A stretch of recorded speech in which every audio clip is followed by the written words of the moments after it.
If you take a back strap, you pull it out of a deer carcass, you throw it on a rack in a refrigerator, now all of a sudden you have all sides of that back strap being exposed. And if it was left intact inside that carcass, that's being protected by that bone. So just keep that in mind. Big Buck Registry's Deer Hunting Podcast, episode number 270, The Bearded Butcher, Seth and Scott Perkins, Jerky and Dry Aged. Support for the Big Buck Registry and the Deer Hunt Podcast comes from Rackology. Everything you need in one bag. Now available at Rural King and Orslyn Farm and Home storefronts or online at www.rackology.org. Quiet Cat, the all-terrain electric bicycle. Visit quietcat.com. That's QUIETKAT.com and use the discount code BIGBUCK15 to secure 15% off your next Quiet Cat purchase. Covert scouting cameras, remote cameras for hunting, wildlife, and security, and Big Buck merch. You can get cool, high-quality Big Buck t-shirts, long-sleeve t-shirts, and hoodies. And show support for this podcast by visiting www.bigbuckregistry.com/MERCH.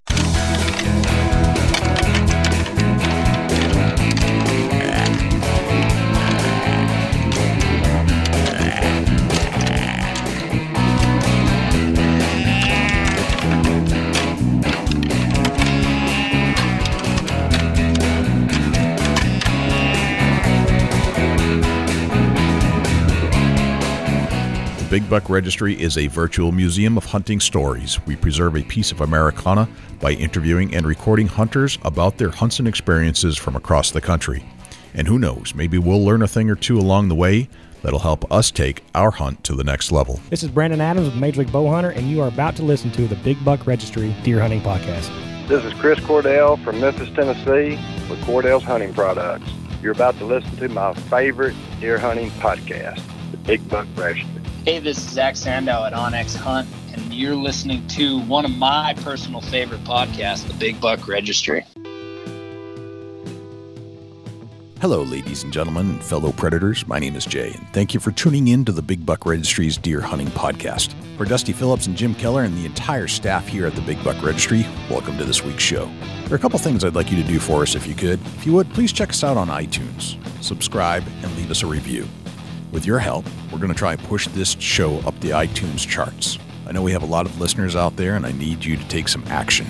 I need you to leave a review and subscribe to the show. If you do subscribe, that'll give you access and notification each and every week that a new show is released. You can also access this show in its entirety on YouTube, Stitcher, TuneIn Radio, iHeartRadio, Spotify, Google Play, and as an Amazon Alexa skill. Go to Alexa and say, "Alexa, enable Big Buck Registry." It's all right there for you to access on demand at your fingertips. Regarding the harness program, we have an ample supply of harnesses to give away from our volunteer donors. If you're in need of a full-body harness, please send an email to j@bigbuckregistry.com. The Bearded Butchers, otherwise known as brothers Seth and Scott Perkins, grew up learning butchery as part of the family business, butchering domestic livestock. They carried their knowledge into the hunter's world by hunting for and butchering all types of wild game. And what goes great with meat? Spices. So the brothers ventured into the spice business, which grew its now infamous label from their bearded father and a namesake inspired by membership at a local beard club. Their spices are all natural, free of sugar, MSG, and anti-caking materials, and the brothers' deer processing YouTube videos about how to correctly process and age venison has gone absolutely viral. In the show, we explore all the Bearded Butcher's secrets to successful deer processing, how Jerky can break down deer hunting barriers, and how you can do it too. We'll get to our entire interview with the Bearded Butcher, Seth and Scott Perkins, in just one moment. But before we do, let's hear from our friends at Rackology and Jim Keller with the Deer News. Hey, it's Eric Fitzgerald here with Rackology. Wanted to visit you briefly about one of the most exciting products that we got in the market with Rackology. This is our food plot fertilizer. You can supplement your deer right through your food plot with this product. This is not your normal NPK. This has got so many goodies in this bag. Basically what it does is it makes your soil work for you so you can get by with just using fertilizer like this and not a lot of synthetics. If you want a good food plot and you want deer coming in and healthy plants, look at the food plot fertilizer through Rackology. Check us out at rackology.org. Thanks for tuning in. Hey, this is Matt Duff with Major League Bowhunter. Now here's Jim Keller with the Deer News. Our first story this week, female poacher gets caught by Oklahoma game warden on dating app. This story is from the Louisiana Sportsman website. According to the Oklahoma game warden's Facebook page, a woman got caught bragging about killing a deer to a man she was conversing with on a dating app. Little did she know the man she was chatting with was an Oklahoma game warden. Game warden Cannon Harrison of McIntosh County shared the following post. As game wardens, our personal lives are often blurred into our professional lives. This is often the case when it comes to social media, personal cell phones, and now dating apps. The woman he was conversing with on a dating app revealed she had just killed a big old buck. Obviously, not knowing Cannon is a game warden, her date night took a turn for the worst. Oklahoma game wardens arrived at the property where she killed the deer and made the illegal case. She has already pled guilty and paid multiple fines. Thanks to Warden Harrison for sharing this entertaining case. U.S. hunters look for permission to hunt deer in Jamaica. This story is from the Staybroke News website. Big game hunters from the United States are trying to get permission to head to Jamaica to hunt the white-tailed deer, which is reportedly breeding at an alarming rate and emerging as a major threat to the natural environment and agriculture, especially in the eastern parish of Portland. American Thomas McIntyre is seeking permission to take the hunters to Jamaica as a new tourism attraction while creating a lucrative income-generating stream for locals. McIntyre's interest was triggered by a Sunday Gleaner story last August in which terrestrial biologist Damian White advised that the white-tailed deer, an alien invasive species, was becoming a problem. They have no natural predators and are spreading fast, and this is because the food supply is good all year round, White said then. A very conservative estimate of the population is more than 6,000 in the wild, added White. According to the National Environment Protection Agency, there is no declared season in Jamaica to permit the hunting of the white-tailed deer. NEPA said it is at present administering survey instruments to gather further information on the whitetail's deer distribution and impact on the environment and the agricultural sector. Although Jamaicans may hunt the white-tailed deer for domestic purposes, this activity is presently not regulated. Hunting in protected areas such as forest reserves, game sanctuaries, and national parks is prohibited, said NEPA. New York Moose Study. This story is from the New York State Department of Environmental Conservation website. As part of a multi-year collaborative research project to better understand New York's moose population, DEC wildlife staff recently completed the 5th annual aerial survey of moose in the Adirondack Park. In 42 hours of helicopter flight time, staff observed 83 moose or groups of moose, all of which appeared healthy. Staff recorded the location, number of animals, the age and sex of each animal, and noted general habitat characteristics for each moose sighted. Data from these surveys will refine our estimate of the moose population in the Adirondacks and will ultimately help inform a future moose management plan. 101-year-old grandma kills 2 deer with 1 shot. They both dropped right there. This story is from the Fox News website and was reported by Michelle Gant. Age is only a number, and one 101-year-old woman isn't letting it stop her from doing what she loves. Bertha Vickers of Morgantown, Mississippi, has been hunting and fishing most of her life. I don't know why everybody's making such a big deal about it, she told the Clarion Ledger last year after the outlet wrote a profile on her hunting accomplishment just shy of her 100th birthday. When you're as old as I am, you naturally think each one could be your last one, but I'm going to go as long as I can. I enjoy it. I love being outside, she said. This year, she's making headlines again for her success during deer season. Though it isn't the size of the deer that's caught people's attention this time, it's the amount. After missing 4 deer earlier in the season, she was determined to get one, and after spotting several, she got ready. I decided to wait for a bigger one. Before long, a bigger doe came out, and I shot, she said. But Vickers ended up killing 2 deer with a single shot. I saw 2 deer on the ground. It shot plumb through both of them. They both dropped right there. They didn't take another step. I knew it was back there. I didn't realize it was that close to her where it could get shot. Not letting any of her meat go to waste, Vickers ended up giving most of it to her grandkids and made steaks for herself. That concludes this week's edition of the Big Buck Registry's Deer News. Special thanks to Daniel Applebaum, Ken DeRozier, and John Geese for leads on stories this week. For links to the stories featured this week, please check our show notes at www.bigbuckregistry.com. If you have any ideas for future topics or have any questions about any of these topics, please email me at jim@bigbuckregistry.com. For the Big Buck Registry, this is Jim Keller with the Deer News. Thanks to Jim Keller for the Deer News. Without further ado, here is Seth and Scott Perkins from the Bearded Butcher. Seth and Scott Perkins, welcome to the Big Buck Registry's Deer Hunting Podcast. How are you, fellas? Great. How are you, Jay? We appreciate the invite. We're excited. Thanks for having us on. Hi, Jay. Thanks for having us. Thanks for joining us, guys. It's been I know we've been trying to put this together since little like mid-deer season, and as things get nuts with you guys, especially being butchers, there is no way we were going to get that done. But things are settling down, and we get a chance to talk about some deer hunting stuff. And your story is really cool, and the products you're putting out and the videos that you're making are just absolutely viral. I mean, you've got 2 million views on just one video and over 5 million on your YouTube channel. So you're doing something Absolutely. Right. Yeah, that all started because the first video that we did, by no means were we professional at videography or anything like that. And it was literally like, hey, we're going to get ready to cut up a deer, and it's something that we've done many, many times over. And I literally, handed Scott my cell phone and said, let's video this thing, put it on the internet, because we no longer process deer at our location, but why not explain to the public on how to do it themselves at home? Right, so right. That's how that all began. Gotcha. So how did you guys get started outside of your YouTube presence and popularity? Where does this story begin? Going back to I guess when you were kids. So it all began with our father, who we were raised doing dairy farming. That was a big part of our lives. And with that, growing up on a farm, that's where the hunting aspect came in.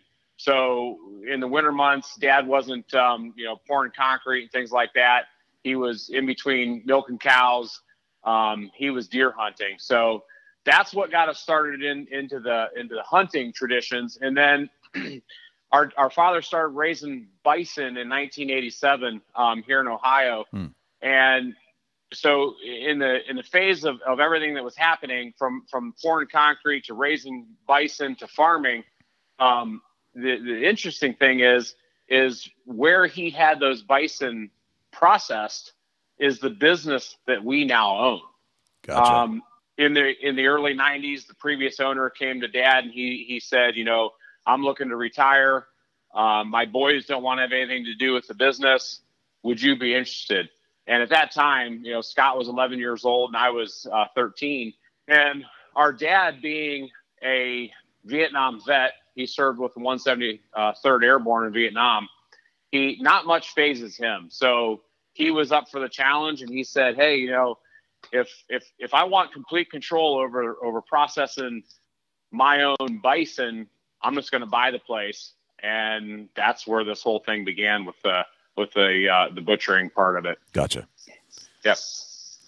So the location is in Ohio. Ohio is a great deer hunting state. I mean, it holds some of the greatest whitetails known to man. Mm-hmm. So you're uber familiar with big bucks, and we hold those dear to our heart here at the Big Buck Registry. Let's talk about some butchery. I guess that's the word I'm looking for.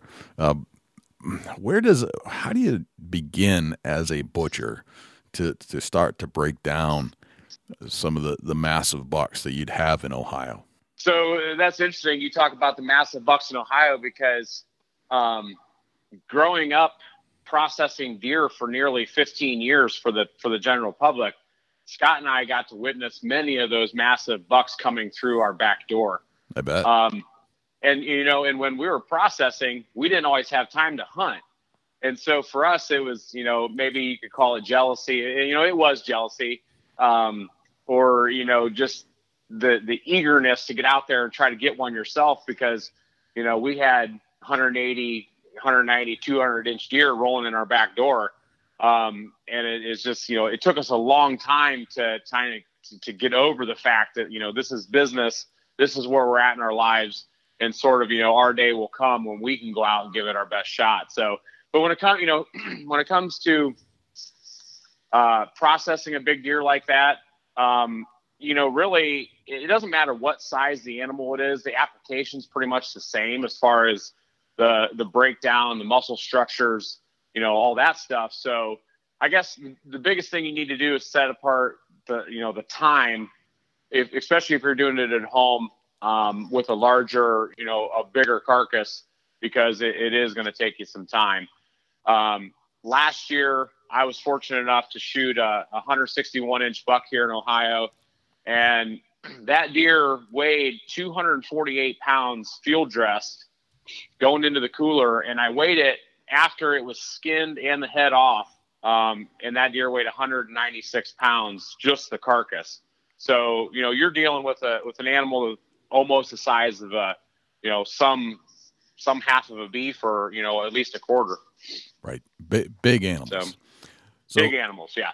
So as a butcher, where does that journey begin when you start to think about processing an animal? I mean, you have a bunch of different parts, and some of us have done it, some of us have not. I know a bunch of my friends will send their deer out to a butcher. I like to do my own personally, but sure. But where does that start? Does it start in a field? Does it start?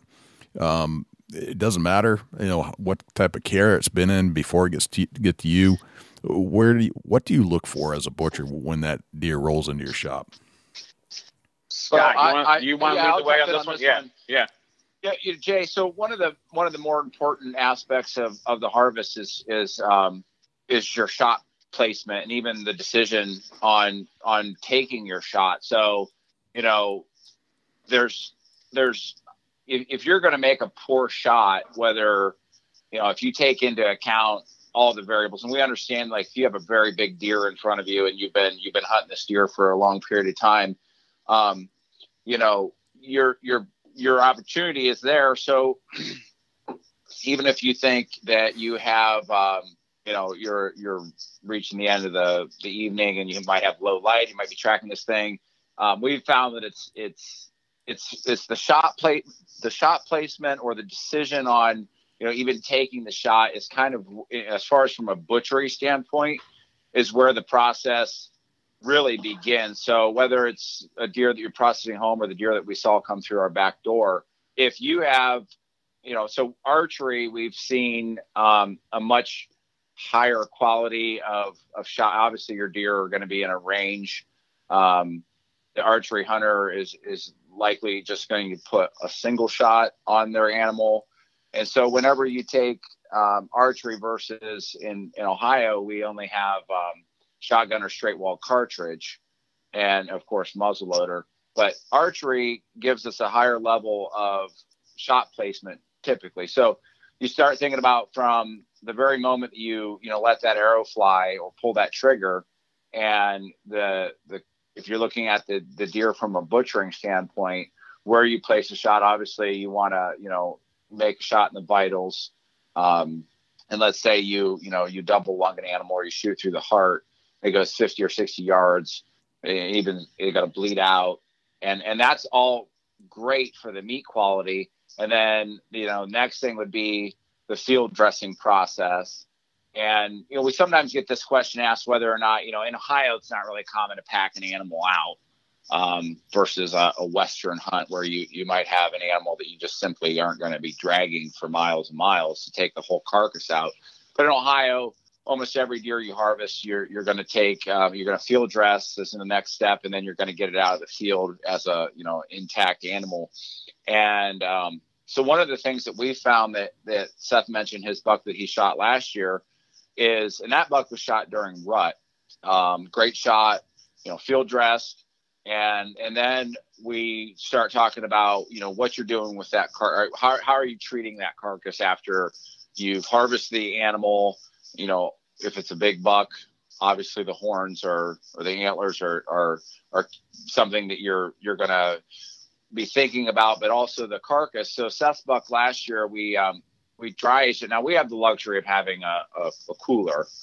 And so we can talk a little bit more about dry aging. Yeah. And then obviously your knife is an integral part of it. So even on your person when you're in the field, assuming that you're going to be doing the field dressing in the field, you're going to have a good blade with you. So really shot placement, and then the blade that you're carrying is kind of where the butchering process starts. Gotcha. Okay. All right. That makes sense. What about the care of the meat or the carcass between the shot and when it gets to you, the temperature, the things that are there other little things along the way that's going to help to make sure that meat stays in the state that it should be before it hits the freezer and before you touch it?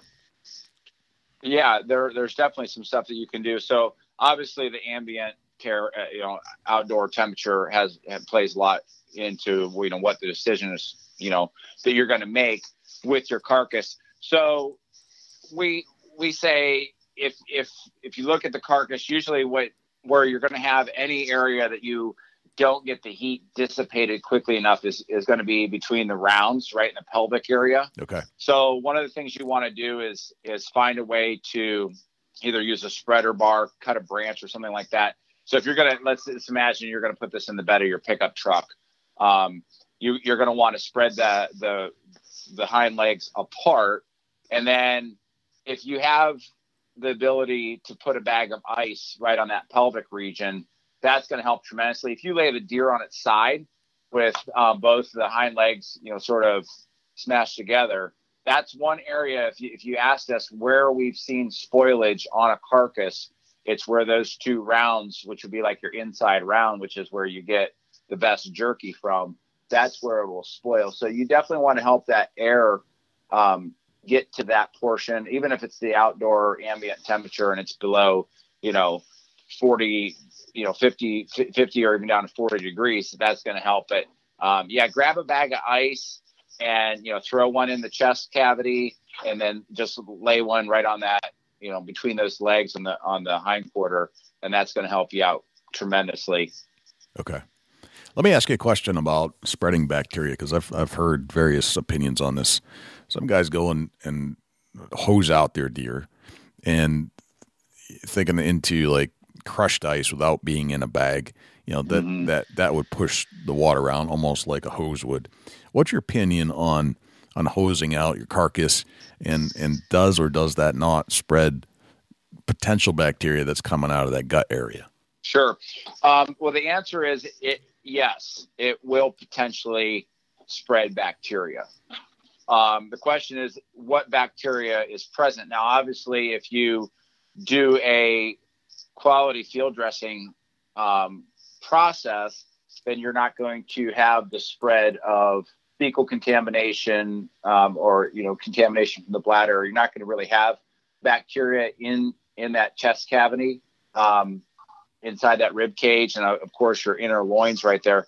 So if you do so really the only reason why you would really get concerned about getting a hose out is if you did have some contamination in there, which we do not recommend that you try to hose out, because you're simply just going to be spreading it around and you're not actually going to, those pathogens are microscopic. You're not going to wash them out.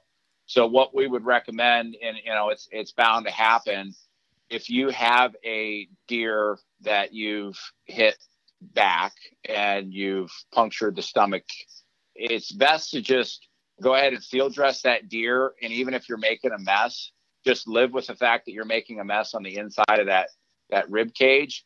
And then what we would like to see is that to just actually dry out. So then everything will sort of just become intact in there and it will hold it in place. Now, you're going to sacrifice your inner loins because they're going to become contaminated. Yeah. But what you won't do is you won't spread that contamination elsewhere on the carcass. So we would preach the method. It's similar to, I guess, what would be the gutless method. We just treat that chest cavity and that rib cage like it's contaminated. And then we would just take the meat from the outside, basically the outside, and work our way down to the rib cage, and then just abandon the inside of the rib cage with the dried fecal matter or whatever is in. And we would just leave it alone. We don't get a hose out and start hosing it around, because you're just going to wash it all the way down through the carcass. Okay. So you get the carcass in, you've got the hide, you've got the hooves, you got the head on. Where do you begin when the deer arrives in your shop? Once you get it, do you do an inspection first to see if it's worthy to cut up, or what's going through your mind? Well, the first thing you do is, you lift up that back leg and you look and see what kind of field dress job do I have here. Right. And then obviously what we like to do, Jay, is when we field dress, we don't split brisket and we don't split the pelvic bone. We've learned that we can do the field dress without splitting those, because whenever we do that, whenever we split that bone or that hide, we're just opening up more muscle to get hair or whatever else on it. So if we do it, you're going to see only an 18-inch slit or something like that from the brisket bone to the pelvic bone, and we won't split the hide through the pelvic area. We won't split the bone through the pelvic area. We just simply go around the anus and pull that rectum down through, and then we cut the esophagus from the inside, and then with very little knife work, we can go ahead and get that the entrails removed. So when we see a deer, the first indicator is what's the field dress job look like. If you open this, so you lift that leg up and you find this deer is just basically split from chin to the tail, with dirt or feces or sticks or leaves or whatever have you all over the inside, that's a pretty good indication that there wasn't a lot of care given to the field dress job. And then the other thing was, we've lifted up that hindquarter and actually, we've observed maggots, on the carcass. So at that point, you just say that you didn't take care of this carcass up to, so there's not really anything that we can do with it at this point. So right. Yeah, there's some indicators. And then of course, if there's any off odor, that would indicate that the carcass has been mistreated. The other thing too, Jay, is we've had some guys who wanted to maybe skin out their own deer at home.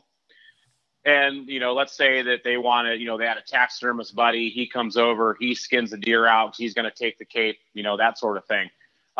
We've had some folks that have done that, and they've removed the hide, but then they didn't take the extra care to go ahead and put a bag over that carcass to bring it to us as a processor.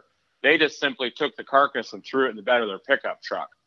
So you're defeating the purpose of, cleanliness by doing that, because you got to think about what was in the bed of your truck the last time.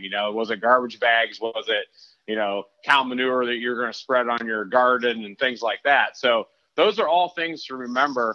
And, unfortunately with improper care, we have had to turn, in the years past, we have had to turn many, many people away who got, very upset at us for basically discarding their animal, but it's for their own, it's for their own good health.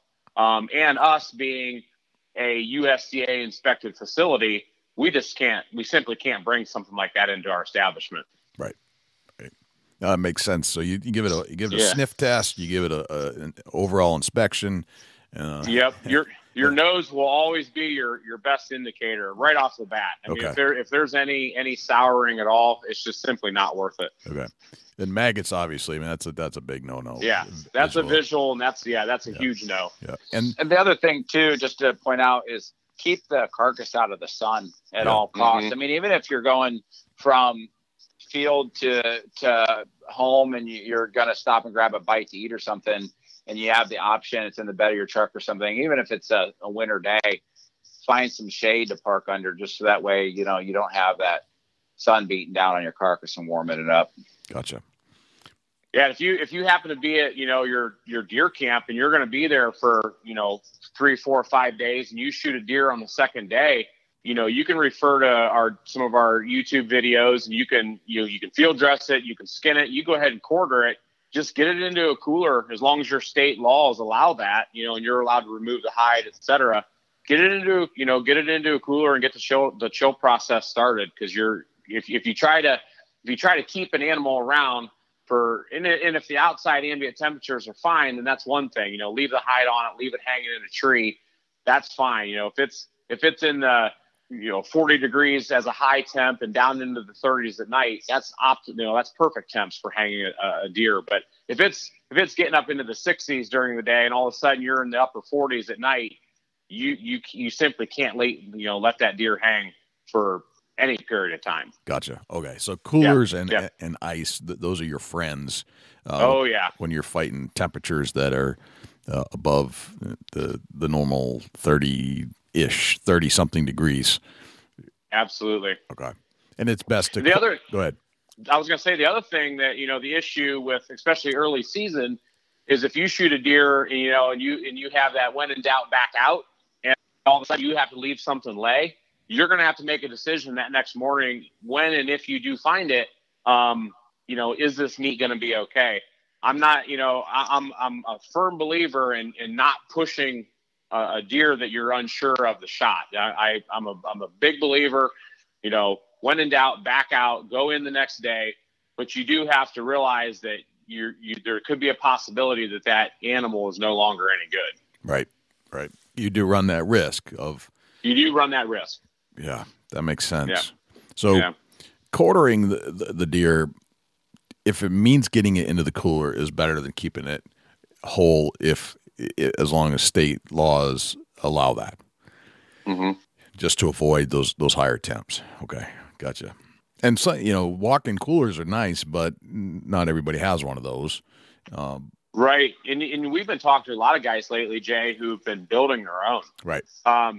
Because, growing up in this industry, we're hunting within, 2 miles of our business, and we shoot a deer. We have it field dressed and in the cooler within the first hour and a half. Not everybody has that luxury. Yeah. We completely understand that, but for very little costs, you can put up, some 2x4 walls, insulate them real good, get some, get on Craigslist, find some cooling units, and build yourself a walk-in type cooler, that it'll absolutely change. It'll change the way you even think about shooting an animal when the temperatures aren't great for it. Let's talk about it a little bit further and break that down a little bit. So how would you go about building your own walk-in cooler on a short budget?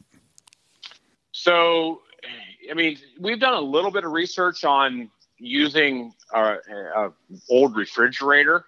The biggest issue is, Jay, is the humidity control, because like our big commercial coolers here, we're running, 70% humidity. And we've been told, because we do, we preach dry aging of the carcass. It makes a huge difference.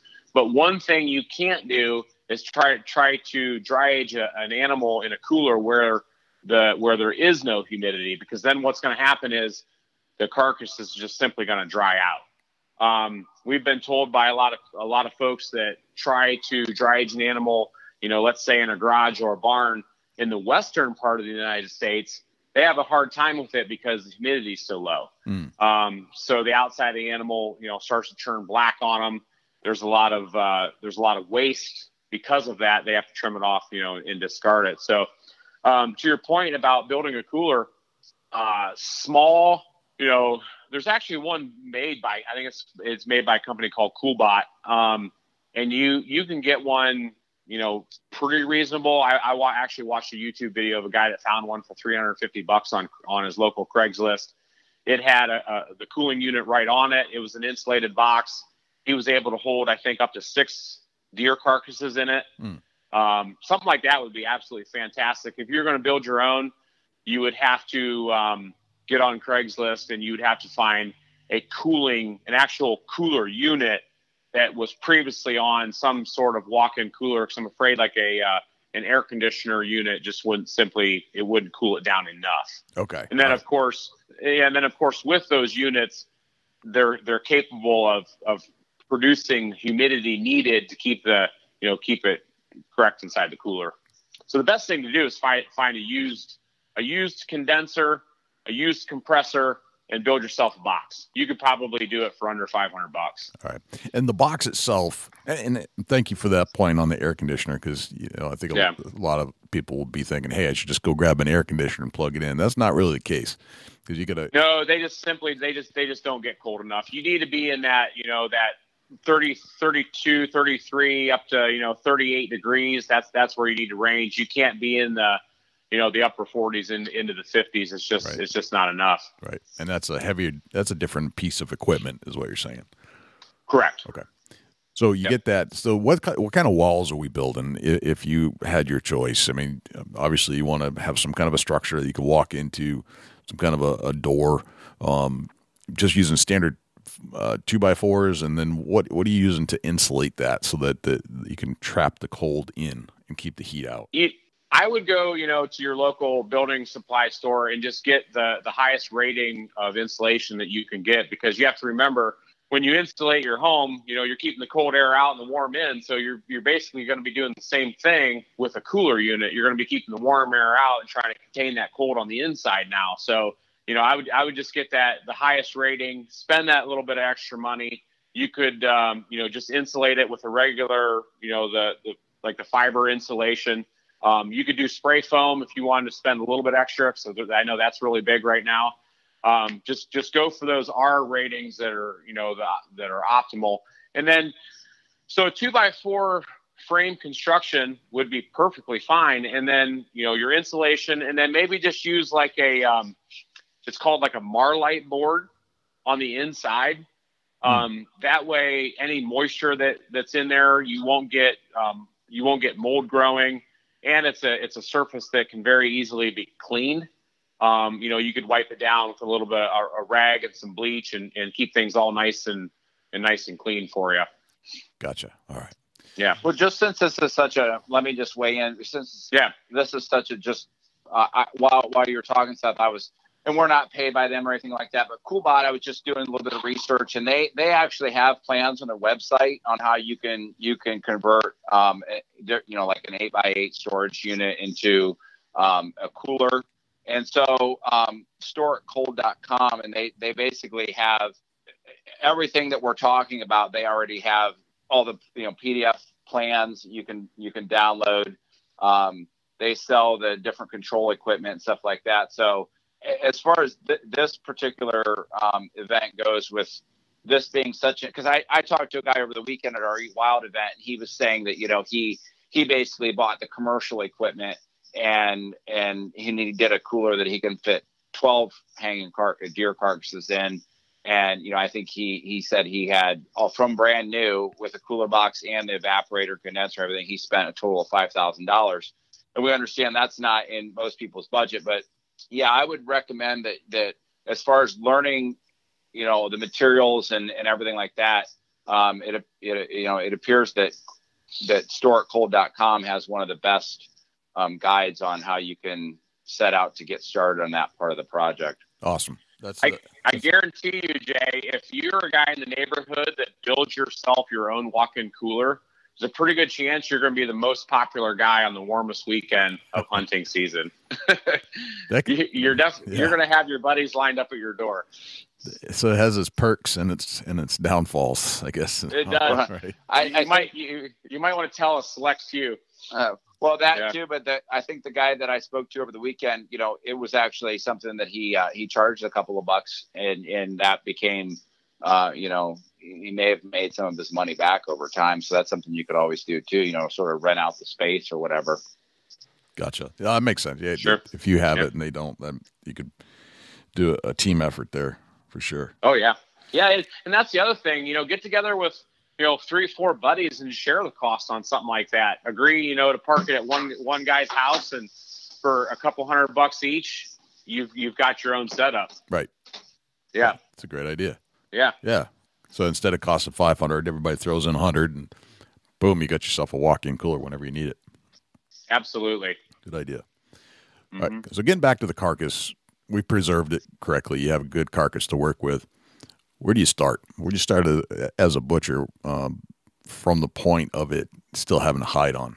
So the where we start is we obviously, it's easiest to skin a deer carcass when it's warm. That's not always possible. That's not always possible because, time of year, et cetera, et cetera. But you will find that if you skin a deer carcass while it's warm, I mean, the hide, literally, you could push it off with your fist. And you make your first initial cuts down the back of the legs and on the inside of the rounds, and you start to peel that hide down. You can just take your fist and if you go to our YouTube channel, you can watch us do it. And we pretty much just push the hide right off the meat. Yep. So that's what we do. We like to start around, and this is another mistake that guys make.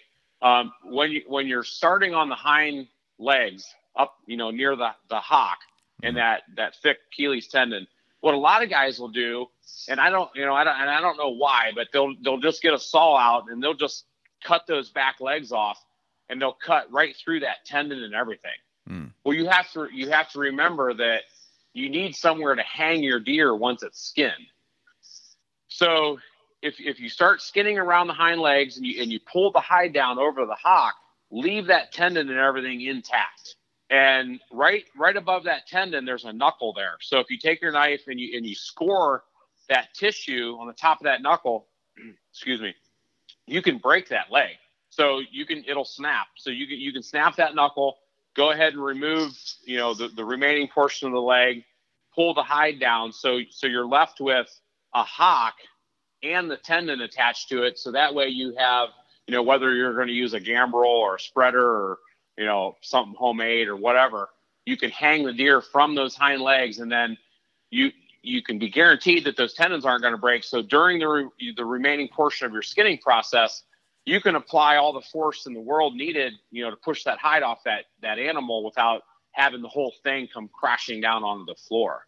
So what we like to do is get those hocks opened up, get the deer hung up by the hind legs, and then make your incisions down over the rump, and then just start pulling the hide down, starting at the rear, the rear of the animal, and working your way down towards the tail, cut the tail off, and then just continue pulling the hide down. Now, there's a thin layer of meat. As soon as you get down around the hind quarter of the deer that we like, it's called rose meat, what a lot of butchers refer to it as. But so it's a lot easier if you leave that thin layer of meat on the actual deer carcass and not on the hide.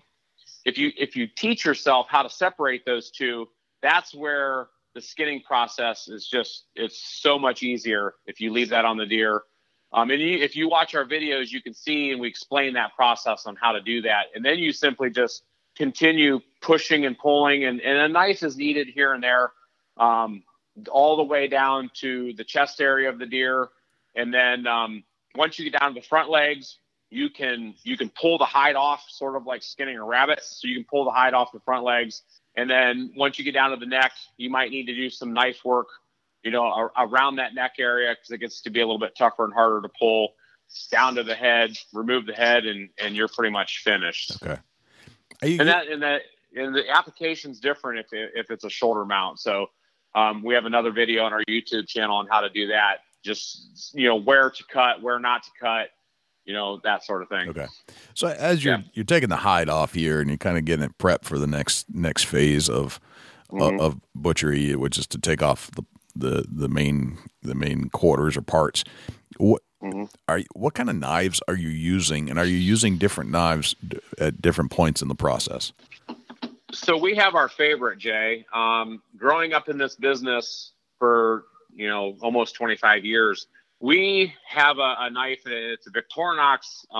It's a 6-inch semi-stiff boning knife. It has a rosewood handle. And the great thing about this knife is you can literally use it for everything. So you can use it to skin the animal. You can use it for breakdown. You could use it for cutting, steaks and roasts and jerky and that sort of thing. You can use it to do your trim work for your ground meat. Absolutely our favorite knife. We've used them for, like I said, almost 25 years, and they've never let us down. Okay. And are you using multiple versions of that and sterilizing them in between, or is it just all the way through? It doesn't matter. So we typically, we have a sterilizer here. So yes, during that process, especially on the processing, you'll see us, sterilize occasionally. When we steal our knife, we tune it up, wiping the blade off, that sort of thing. Okay. All right. So you're basically using the same style of knife, the same knife, not necessarily to skin, and then you get into the other parts of it, but you're using the same knife to do all of it for the most part. Correct. Yeah, and when we skin an animal, that's where the hide's removed. It goes into our walk-in cooler, and that's where we start the dry aging process, which is typically 7 to 10 days at 32, 33, 34 degrees. so at that point, the knife would be cleaned, and then we would, go into the processing portion of it once it's finished its dry aging. Let's take a little break, and when we come back, we'll pick up our conversation with Seth and Scott Perkins from the Bearded Butcher. Rackology Deer Supplement and Attractant, developed through years of intense scientific research, comes a product that puts it all in one bag. Superior attractant, scientifically formulated vitamins and minerals, and all at a much better price. To get yours today, please check out rackology.org for a list of dealers. Rackology, how can you afford not to use it? Everything deer need, all in one bag. And now back to our conversation with the Bearded Butcher, Seth and Scott Perkins. So you actually dry age on the bone? We do.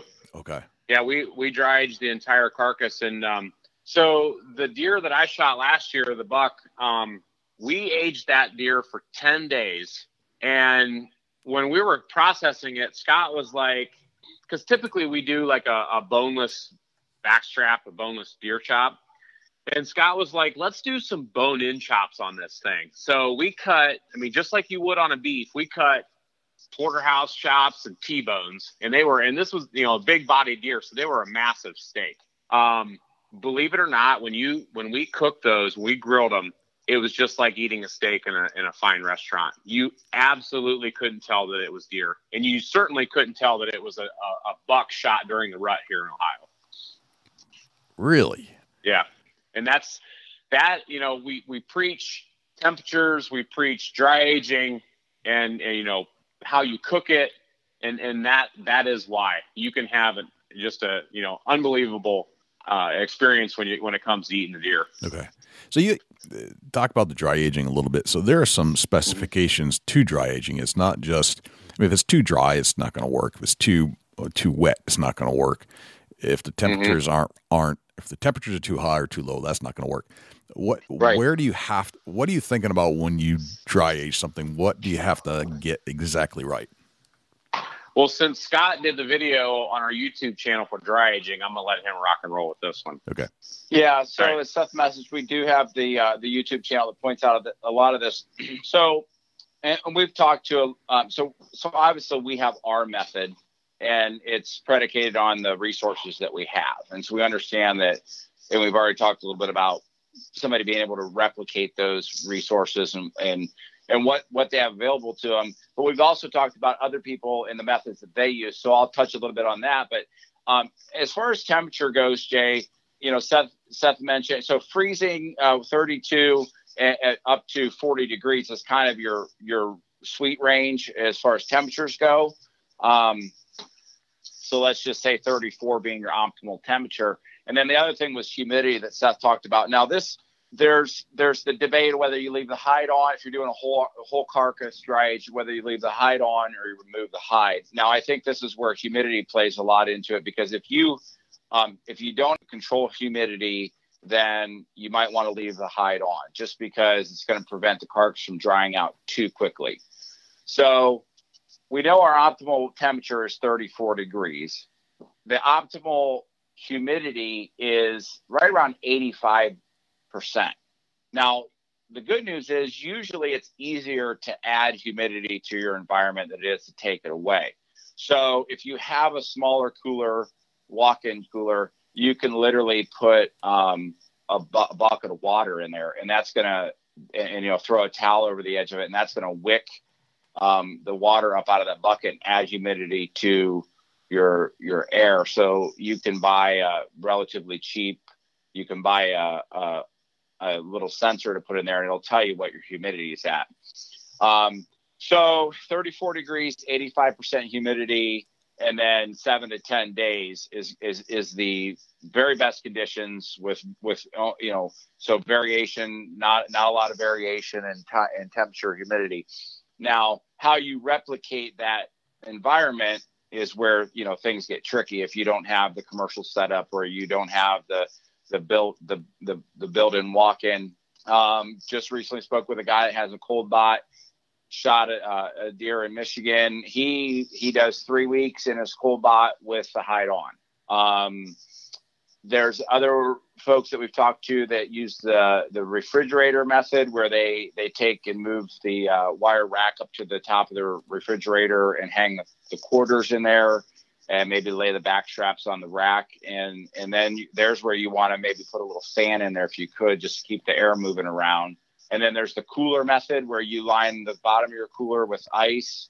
You lay your quarters in, you put another layer of ice, then you put another set of quarters in, then you put another layer of ice, and then you put your back straps, and then put your put a layer of ice, and then you open your drain plug, point it downhill, and you add ice as needed. Now, obviously, that's going to be like 100% humidity, because you're going to have the ice converting to water and saturating everything.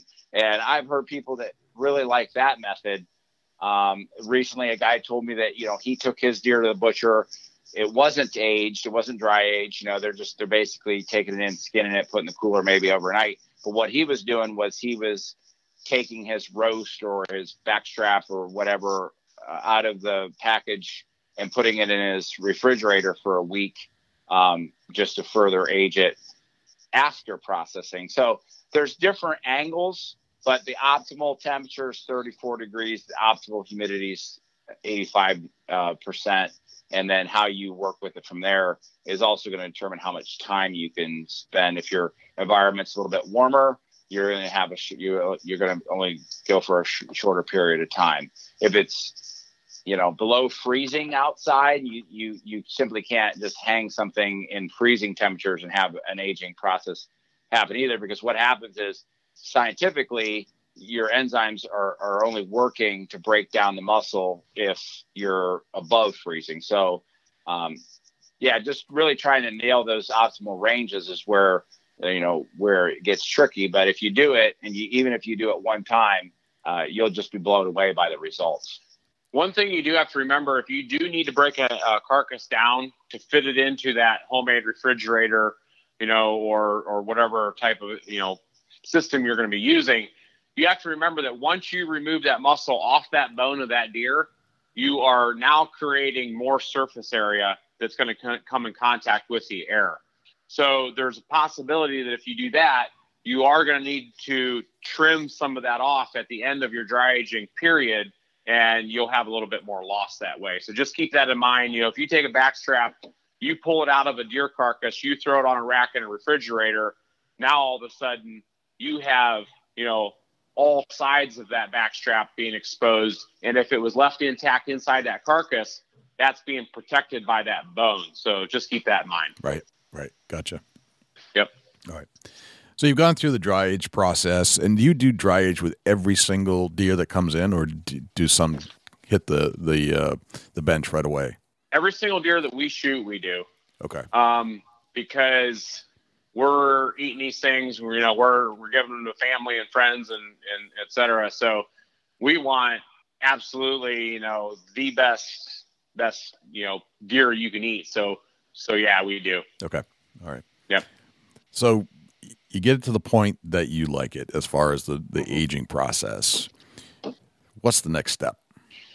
So the next step is to, just bring it out onto our floor. The video that we did on YouTube, the deer processing video, we did that without the use of a commercial saw, because we understand that most guys at home aren't going to have a bandsaw sitting, in the corner that they can just pull out and use. So even though we have the commercial refrigeration to use here at the business, we wanted to, kind of bring the processing side of it down to a level where more people could understand it, more people could do it at home without, that big, huge investment of equipment. So we bring the animal out onto the table. We have which we call them our processing tables. They have a cutting board on them, like a plastic cutting board. Yep. And, we put the animal down on that, and then that's when we begin our process. We pull the hind legs up. We remove the inner loins, which we grew up calling them fish tenders. Some folks on YouTube thought that was pretty funny that we refer to them as a fish tender, but it's Right, just like right. it's a slang for a deer tenderloin here in this part of the country. So Gotcha. we remove those inner loins. We go ahead and, we pull those hindquarters off. We pull the front shoulders off, and then we remove the back straps. We sort of get the inner loins, the hindquarters, the back straps, and the shoulders all set aside as, their own specific muscle structure. Yeah. And then we remove all, anything that on that animal that can be trimmed off into a grind, whether we're making, smokies or summer sausage or a bratwurst or, a hamburger. We go ahead and we remove all the trimmings possible off, what's left of the carcass. We certainly don't want to, see anything go to waste. Once we start a trimmings pile, then we go back through, we'll start with the hindquarters. We'll remove the shanks out of them. We'll go ahead and separate the 4 muscle parts in that hindquarter, the round tip, top round, eye round, bottom round. We'll separate all those. We'll make sure we get that gland out of those hindquarters. There's a lot of people touch on the glands in a deer. You definitely do want to get those removed. There's one located right in the center of that hindquarter, and then there's another one up near the neck on the front of the shoulders. So you want to get those out. So once we get on the gland, what does the gland look like specifically? How do you know you got the gland? So each gland is located inside a chunk of fat. So the first thing you need to do is start looking for a larger piece of fat located inside those rounds. Okay. And then once you find that piece of fat, if you want to make a cut into it or however to, do your own little research, the gland, it's going to be a little bit gray and it's going to have, it can be gray, it can be a little bit purple or, black even. And we're not, veterinarians or anything like that by any means, but the glands do tell a story. And if you, for any reason, see one that, might be infected or, green or something like that, you might want to take that into consideration on the overall health of the animal too. Okay. There's one located inside the rounds, and there's one up right in front of the neck, in front of the front shoulders. But start looking for that big chunk of fat, and inside that fat's going to be that gland. Okay. All right. Good. So it should be fairly easy to identify once you start getting the parts separated. Correct. Yep. And it just makes for an unpleasant. If you threw that into the trimmings pile, it's gonna give the meat a little bit a funky taste. Plus you wouldn't want to bite into that. Right. Right. Gotcha. Okay. So once we get the rounds separated, we'll go ahead and do the same thing with the shoulders. We will basically at this point, all we're doing is we're removing bones. And then we'll go ahead with the back strap. We will remove the silver skin off the back of it and then just start cutting everything up into whether we wanted to do roast, stew meat, chops, butterfly chops, whole back straps, however we want to do that. Right. Based off of whatever the request is at the time. Correct. Okay. All right. Yep. And that's basically it. Now, after that, there's a cleanup process. I mean, because I would think you'd want to start sterilizing your equipment once you're done. How do you guys clean up? What kind of agents are you using to get that back to start? So we have a system here that actually that has the cleaner and degreasers right in it. But we were a certified organic processor for a long time, and we no longer hold our certificate, our organic certification, but we still do carry on the same practices. So we have a biodegradable cleaner that we use. We have a water pump with 180 degree water. So we will start with washing everything down with 180 degree water, remove that residue and that blood and meat scraps off of the tables and the saws and the floor and that, and everything. And then we'll soak everything down with our biodegradable degreaser. And then we'll go back, we'll re-clean with 180 degree water. And then once everything's clean, we will use bleach and we'll bleach everything down. Okay. All right. So you start from scratch. You get all this great meat, gets all packaged up and away it goes to the freezer, I would assume at this point. Correct. How do you get it into a freezer state or prepared for the freezer? What's your favorite method for storage? Our favorite method is we have a BPA-free plastic vacuum sealed bag. We love vacuum sealing. We've had folks that have come back. We typically recommend 12 to 16 months, and you want to start, you want to get your items used up. However, we have had folks that have come back 2, 3, 4 years later and said, I was digging around in my freezer and I found something from 2014. And I decided, what the heck, I'm going to open it up and throw it on the grill. And they said it was just as good as the day they took it home. Right. So you're not going to get your freezer burn, anything like that when you vacuum seal. I do like my vacuum seal. I'll give you that, man. Absolutely. It's night and day. You just can't beat it. It is. And when you respect the animal that much, and when you really like the product you're throwing in there, and it goes for not just for venison, it's really all the meats that you're buying or being butchered. Everything that we process here, doesn't matter what the species it is, we display it in vacuum sealed packaging. Yeah. I don't blame you. Excellent. All right, so let's continue on into the seasoning company that you have. So you guys grew out of this butcher business, and you started some spice blends. So I really want to pick your brain about what are we talking about when trying to cook the meats that you just carved up and getting ready to have a fabulous meal. And you guys have gone an extra step with the spice blends. It's kind of caught fire. You have a cool logo. I think it's your dad, if I'm not mistaken. That's part of your logo. Where does that all start out? When did you kind of continue on into the spice blend business? So, having a retail meat shop, we had a lot of customers that, everybody throws something on the grill on the weekend. Everybody's got their home smokers. But then people started, asking and talking about, do you guys have any seasonings? And we're like, well, no. And at the time, this was about 5 years ago, 4 to 5 years ago, there wasn't a seasoning on the market that we wanted to put in our store, because we're selling the 100% grass-fed beef, the non-GMO fed pork, no antibiotics, no hormones. So the last thing we wanted to do was put a seasoning on our shelf that was full of a bunch of junk. So we knew that we needed a no sugar, a no anti-caking agent, no MSG, no gluten spice.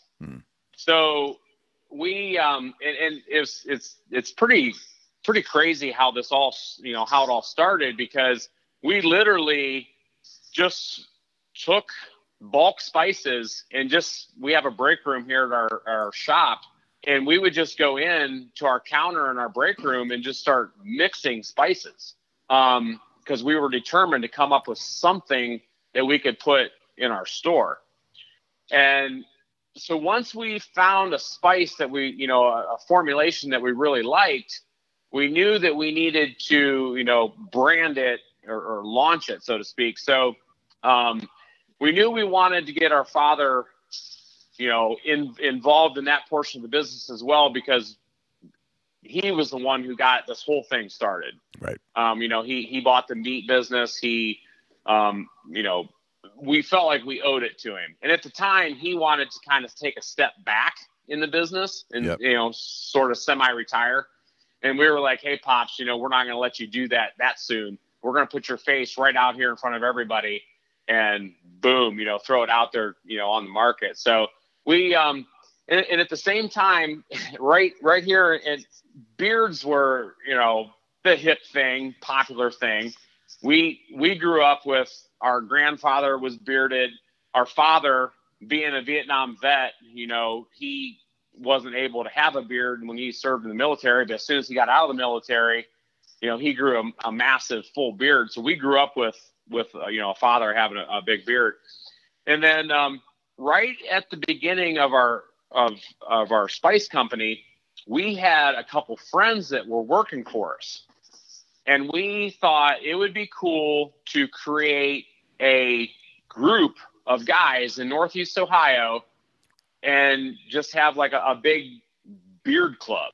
So we started what was called at the time, it was called Northeast Ohio Facial Hair Club. And we would get together. We would hold meetings once a month. We would bring in guys from all over the state. Wow. And it was just a way, you know, for us to, you know, especially in the winter time and cold months, hey, you know, go hang out, go grab a bite to eat, meet new people. Well, that was right along the same time that we had started the seasoning business. We knew that we had to come up with a logo. The guy that was working for us, his wife happened to be a designer, a logo designer. So she's the one who created our logo. And then from there, we started with the original Bearded Butcher Blend seasoning. We added the Cajun and the hot, and then the Chipotle was the last one. So the cool thing about it is, Jay, the original has our father's face on the bottle. Yep. And then there's 3 boys here. Our oldest brother, Sean, myself, Seth, and then Scott. Yep. So we wanted to identify each flavor with one of the 4 of us. So that's when we created the original, which was Dad, the Chipotle, which is our older brother, Sean, the Cajun, which is myself, and the hot, which is Scott. And then Since then, we formulated a barbecue sauce that is based off of the original seasoning. But it's really crazy because the way this whole thing worked, you know, looking back at, you know, the Beard Club and the birth of the Bearded Butcher Blend seasoning and the wild game processing, and then we're also a big green egg dealer here, so we sell the ceramic style Komodo shaped big green egg. Yeah. And so when you tie all those together, I mean, this thing, I mean, it just ignited, and we're absolutely thrilled with the growth of the brand and the business overall. Very cool. It's been an incredible ride. It sounds like you need to get into the beard grooming and trimming products as well. Yeah, right. Yeah, a bearded butcher balm, balm. Right. Yeah, beard balm. Exactly. Yeah, and you know, and having such a long history in the deer processing, we figure, you know, and when we started messing around with these seasonings, we were like, well, you know, these are really good on venison. And because when you take a real lean piece of meat, you cook it over a campfire, sometimes it's like, man, I just need a little something extra. And the last thing you want to do when you take, you know, a pure animal and then throw a bunch of seasonings on it that's packed full of chemicals. Right. So we knew that our seasonings paired really, really well with wild game. And that's been proven because it just kicked off. That's awesome. So let's get into some of your favorites as far as, you know, how do you guys like to use your spice blend? And after that, I want to talk a little bit about jerky because I get a feeling you guys know a little bit about that too. Yeah. So our absolute favorite is we make a venison brat with our original seasoning. Wow. And it's a pretty simple formulation because you can use 1 bottle of our seasoning per 12 pounds of meat. So we typically take 10 pounds of, 11 pounds of deer meat. We throw in a pound of either like a fattier pork trim or some pork fat. And then we dump in a bottle of seasoning and we add a high temp cheese to it, whether it be cheddar or pepper jack or whatever you want to use. We typically use cheddar. Yep. And then you cook that deer brat up. You put some of our barbecue sauce on it. It's unmatched. It's incredible. So that's one of your my favorites. personal favorites. Okay. Yeah. All right. Yep. But as far as like, you know, our slogan is use it on everything because you literally can, whether it be you're grilling back straps, you know, throw some seasoning on them, you know, or you're doing let's say you want to make a stuffed backstrap. We like to take a backstrap and and actually butterfly it. Yeah. So we butterfly it, not only one time, but about 4 times. So it makes a nice big wide piece of meat, and we fill it with some feta cheese and some onions and peppers, and then throw some seasoning in there. And you can make a gourmet meal right at home, something like that. Very cool. And to prove that, the wild game and the seasoning, how those two pair up, we were actually able to get some in Adam Greentree's hands. Right. Okay. So that's where the story kind of takes a twist, because that's how I first came in contact with you, was through Laura Zerra. Right. So Laura Zerra, we all know, super cool chick. We met her through social media. She actually reached out to us and was like, "Hey, I'm coming through Ohio. Can I stop by?" And so we were like, "Absolutely, yeah, absolutely." So she came here. We were actually we were slaughtering that day. She hung out with us. She watched the slaughtering process, and then we spent the whole day. She came out to our house. She came out to my house. We cooked some supper. And she took the kids in the backyards and built a shelter, and it was super cool. Just down to earth, real person, and we really, really enjoyed that. And then through that is how we came in contact, with the relationship we had with her, with Adam Greentree. We were able to send him some seasonings when he lives in Australia. He took them on a few backcountry hunts in Australia. He took them to New Zealand, and then he's in the States right now, and he's been using them throughout his trip in the western part of the States. Nice. His catch and cooks. Yeah. That's awesome. That is so yeah. cool. I love it. What about jerky? I mean, you guys, one of my favorites to turn a lot of different venison cuts into is jerky. And I know that might be sacrilege in some areas, but when I'm faced with a number of non-hunters that don't love just plain old cooked venison, not that they're antis, but I just find that there's a group that loves venison and there's a group that doesn't. And sure, in order to get the group that doesn't to eat the venison, and I think subconsciously become supportive of hunting and hunters themselves, I feed them jerky. And it seems to work. It tastes good, yeah. It tastes good, and the more jerky I can get in their hands that's made from the venison and the animals that I've hunted and killed, the better off the message is for all hunters, I think, in a lot of ways. And that seems to be the way I'm able to do it. What do you guys have to say about making jerky? So it's interesting you say that, because you talk about getting new people on board with eating venison. One of our favorite things to do is being at an event, just like we were last weekend at our local outfitting store, Fin, Feather, and Fur Outfitters, where we did the Eat Wild, is we love being able to get someone to try venison for the first time who comes up to our table and says, "No, thank you, I don't eat deer meat." But yet we're able to get them to try it, and they're like, "Oh my goodness, that's amazing. Right. How did you do that? I want to go out and shoot one, or I want my husband to go out and shoot one." So you're 100% right about that. And the jerky for us, so here again with the Bearded Butcher Blend seasonings, you can literally use them in everything. So there's a video on our YouTube channel on how to make jerky using our seasonings, and whether you want an original flavor, a chipotle, a Cajun, or a hot, the same formulation used in the bratwurst, which is 1 bottle per 12 pounds, is the same one that you use for jerky.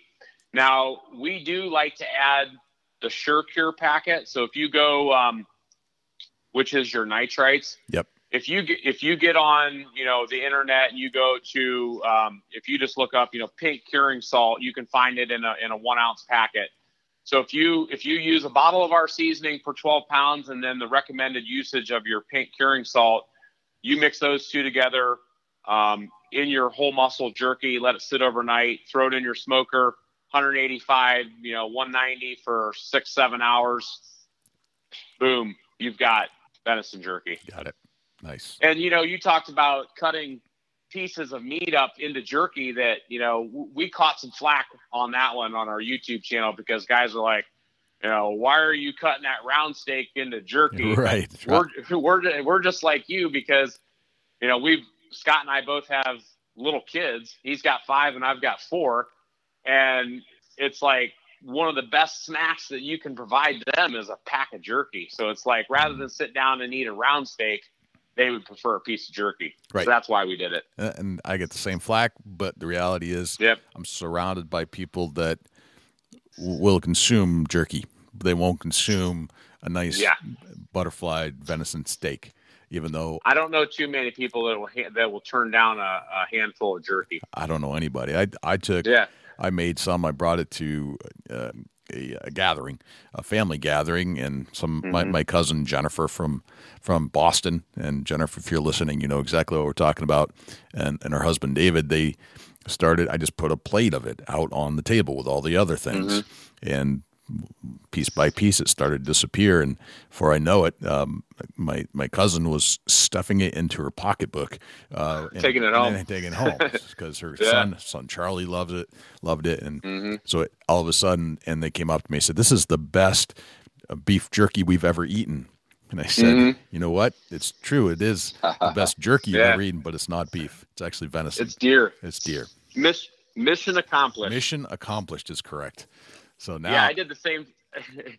It's funny, we can relate in so many ways because I did the same thing at this year at our family Christmas. We my wife's family had her grandmother and aunt and uncle came up from the southern part of Ohio, and one of our favorite things to do is to take some smokies made with some cheese and some summer sausage and some venison jerky, and we laid it out on the table, and before you knew it, by the end of the day, there was very few pieces left in the little trays, and I didn't even tell them it was deer. Right. And they just gobbled it up. Yep. So you've gained a hunter supporter by doing that, is my guess. So absolutely, I would say we need more jerky in the world.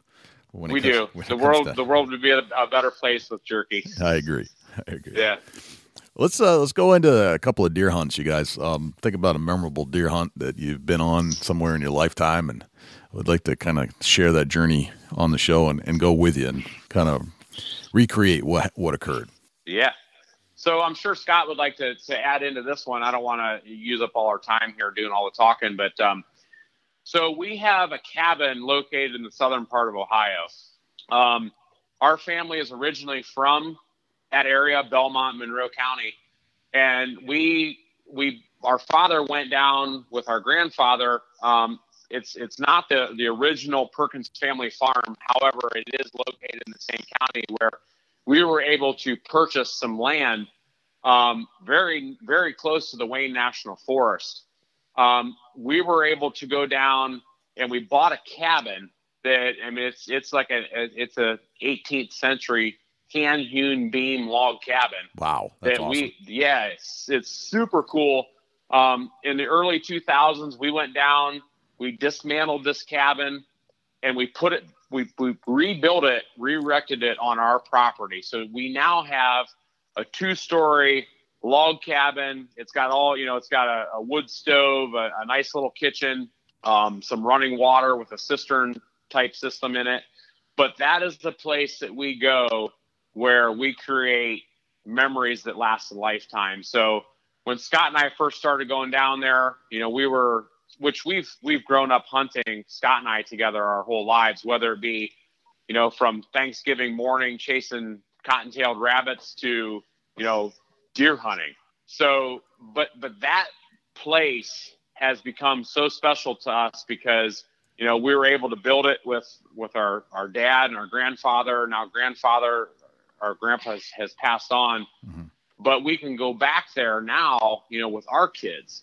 So the one of the memories that sticks in my mind is when the first year that we had our cabin built, our brother-in-law went with us, and he shot on opening day, a real nice 9-point buck. And I still have the image in my head of that buck hanging in a tree in front of that hand-hewn beam log cabin, and our grandfather sitting on the front porch in his orange jacket. Nice. So it's like the memories, just to think, that you could spend together with family doing something that you love. And if you're successful, you bring something home, that just makes it all the better. That's awesome. Very cool. What do you got, Scott? Well, those are great memories. And I was just thinking about the fact that, both of us, having shot numerous deer, and one of the things for me that and obviously with the trips to the southern cabin, the family is involved, which, that's, to me, that's the biggest aspect of hunting, is the fact that we can, enjoy the tradition of hunting, and then we can pass it along to the next generation. So I think about like going out with my kids and being with them when you experience them taking their first deer. I think, at least for me, trumps any time that I've really taken a deer myself. So I think about like taking my son out and, him, being in. And so my son, Brady, at the time, he was only 8, but he's really big into survival and sort of outdoor lifestyle. So he had packed a backpack, and it included a field cooking kit.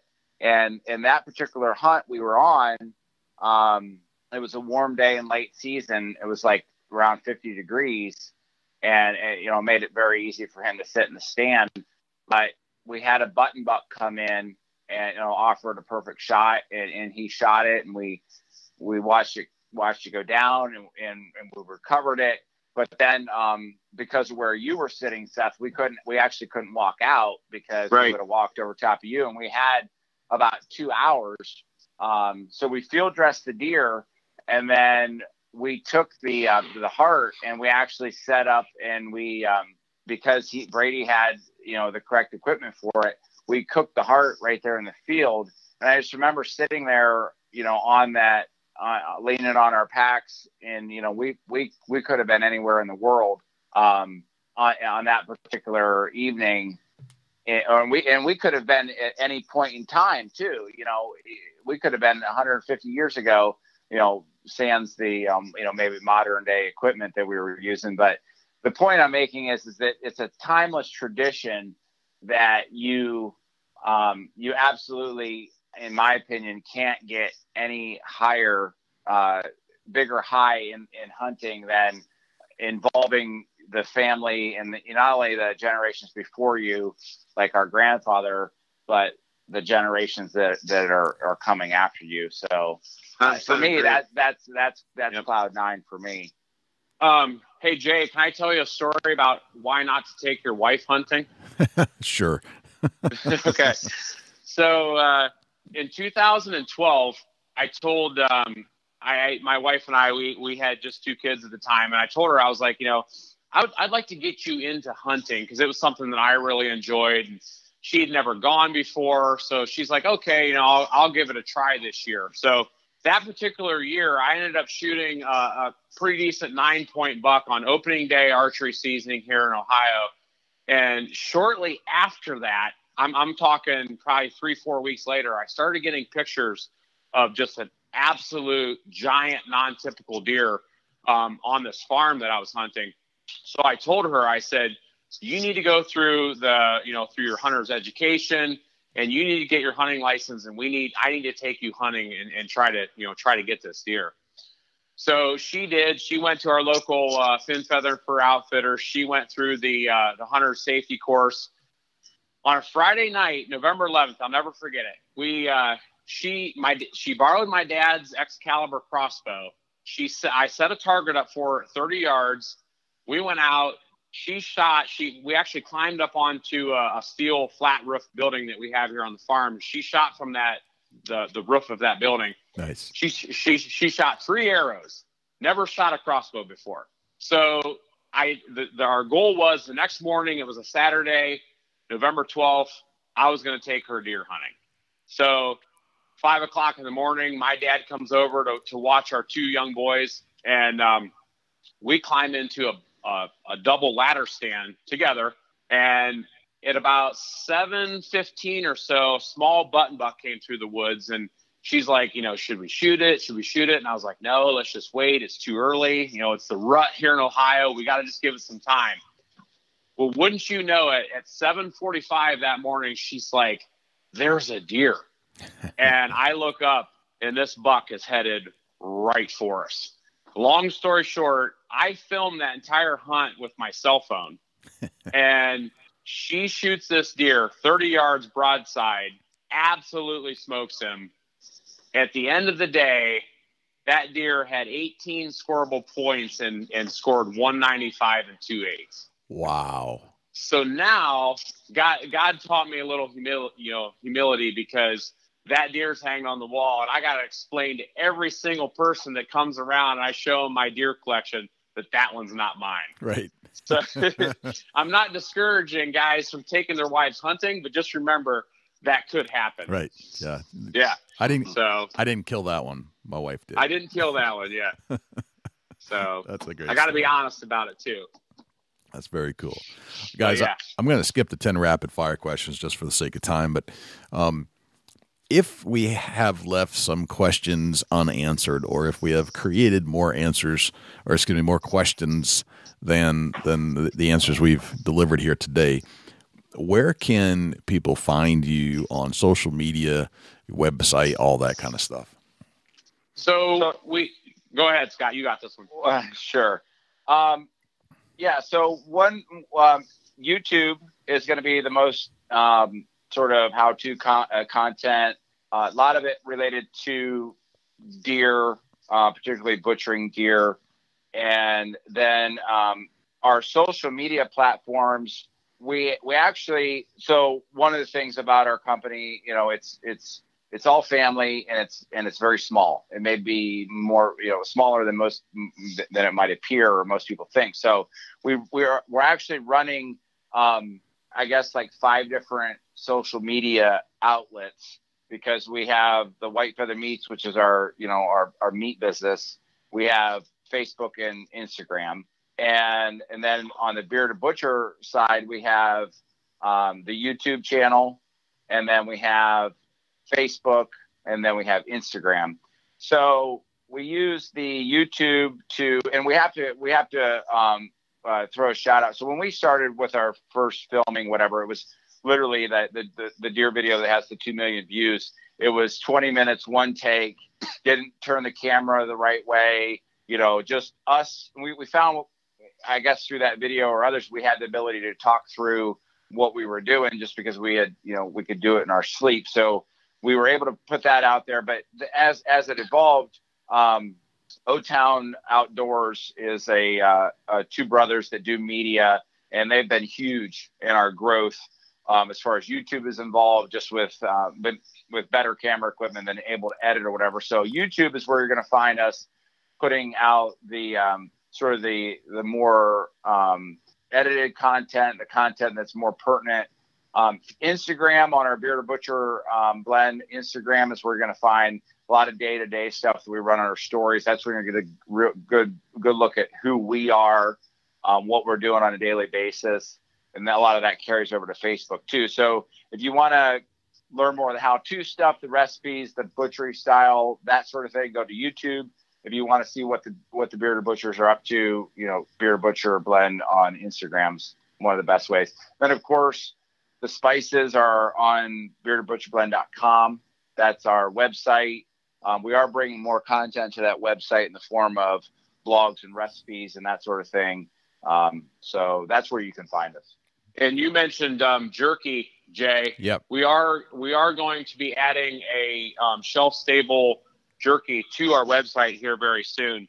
Planning on doing some wild game, some bison, some beef, made with our flavors, the 4 different flavors of our seasoning. So be on the lookout for that here in the next few months. Very cool. I'm definitely game for that. That's awesome. Nice. Yeah. So, Scott, Seth, this has been an absolute blast. I learned a lot, and the stuff you guys are doing on YouTube, it's viral, it's cool, it's helpful. There's so much really great information that you're delivering through video. So I appreciate what you're doing. Please keep going. And absolutely, we just can't thank you enough for coming on the show. We loved it, Jay. And if you ever want to have us back, just give me a shout. Yeah, I'm going to hold you to that. All right. Thanks for having us, Jay. Thank you, Jay. Thanks to Seth and Scott for joining us on the Big Buck Registries Deer Hunting Podcast. It is always a pleasure to talk about how you dissect your deer once you've successfully harvested the deer or killed the deer, and how to break it down appropriately. I thought we covered some pretty good stuff there, both in the dry age portion of everything and the glands. I don't hear a lot of people talking about the glands, but how do you take those apart? And then they just have a great story. I mean, I just love that they're working the social media. They got the big beards, which seems to be popular right now, and they're getting it done. So I appreciate them coming on, and we definitely wish them the best. And somewhere down the road, we'll have them back on because they are good deer hunters as well. Dusty, where can we find you when you're not hanging out here in the studios with me? Shoot me an email, dusty@bigbuckregistry.com. You can look me up on Instagram and Twitter @ChasingAntler, Facebook.com/Chubby Tines Outdoors. Jay, where can the people reach out to you when you're not on the mic? Likewise, you can shoot me an email, jay@bigbuckregistry.com, and you can visit us on Facebook, facebook.com/bigbuckregistry. We're also on Twitter, which is twitter.com/bigbuckregistry. We're also on Instagram, instagram.com/bigbuckregistry, and YouTube, which is youtube.com/bigbuckregistry. On YouTube, you can listen to all of our podcasts in their entirety. As far as videos are concerned, it's a boring video, but the audio content is there, so you can actually listen to our podcast. You can also listen to all of our live shows that we've done on Thursday nights when we do them, and we've gone back and re-interviewed a lot of our previous guests we had on the show just to put a face to a voice, let's put it that way. You can always listen to our show on other places as well, not just YouTube. We're found on Stitcher, TuneIn Radio, iHeartRadio, Spotify, Google Play, and as an Amazon Alexa skill. Go to Alexa and say, Alexa, enable Big Buck Registry. And if you would like to submit a buck to our page for consideration and be featured on our page in front of 250,000 diehard deer hunting fans, all you have to do is go to bigbuckregistry.com/mybuck, and all of the instructions will be right there. I think that's pretty much everywhere we're at. I think that's a wrap, Dusty. That's a whole lot of big buck, Jay. Sure is. I'm Jay Scott. I'm Dusty Phillips. And this is the Big Buck Registries Deer Hunting Podcast. We'll see you next week.